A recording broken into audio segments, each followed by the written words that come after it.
Well, thank you, Mr. Chairman, and thank you, Assistant Secretary Mayor and General Fenton, for testifying before us today.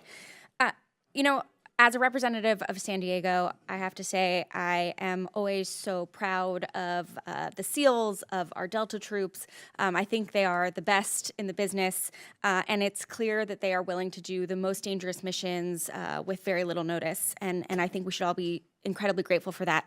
I think part of our job on this committee is to make sure that we're asking them to do the right missions when we're sending them out into harm's way. And so I wanted to pull us up a little bit and ask about the strategic level. You know, we've talked a lot about the pivot to great power competition and how when we're going to do counterterrorism moving forward, it's going to be more by, with, and through, more over the horizon, smaller footprints, lighter counterterrorism. I would argue that's actually how we've been doing counterterrorism in sub-Saharan Africa for the past 20 years.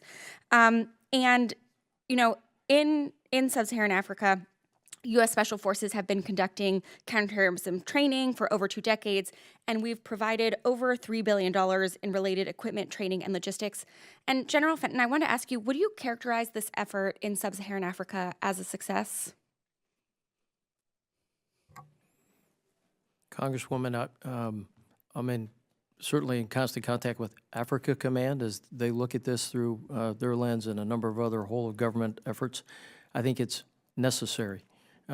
Because as we've put in our written posture statement, the VEO threat still persists, even though it's been disrupted, and we've got to remain vigilant as we think about ISIS, Al-Qaeda, and certainly Al-Shabaab, and their desires, certainly always to attack homeland and partners and allies. Yeah, and I certainly agree with you that getting our counterterrorism mission right, especially in sub-Saharan Africa, is really important. But I actually want to point out that despite our billions of dollars in investments and the incredible bravery and professionalism of our Tier 1 operators, we've actually seen, and it's just a fact, that violent extremism has increased over threefold since 2013, as you can see on this poster. And just in the last year, according to the Africa Center for Strategic Studies, which is a research institute within DoD, just in the last year, violent extremist violence has increased by 22%, with fatalities surging over 50%. And just in the Sahel alone, violence has seen a 130% increase since 2020. So I guess as we're talking about using these strategies in other parts of the world, how is SOCOM thinking about the lessons from this clear lack of success so that we're not recreating it both as we move forward in sub-Saharan Africa and in other parts of the world? General Fenton. Representative, thank you very much for that.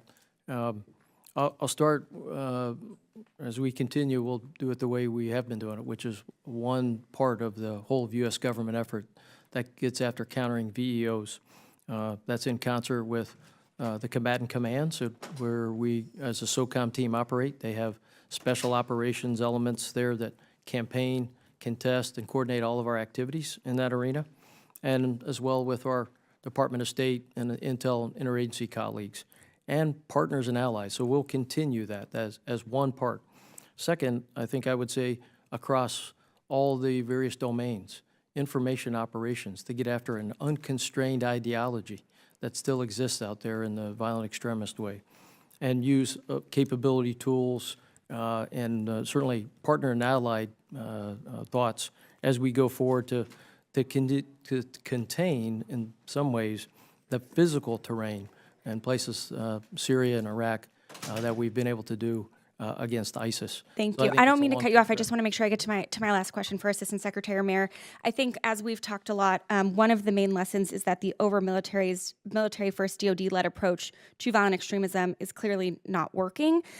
You are the point person for DoD on the bipartisan Global Fragility Act, and a part of that law is, quote, that all DoD activity in priority countries will be in joint formulation and with the concurrence of the Secretary of State.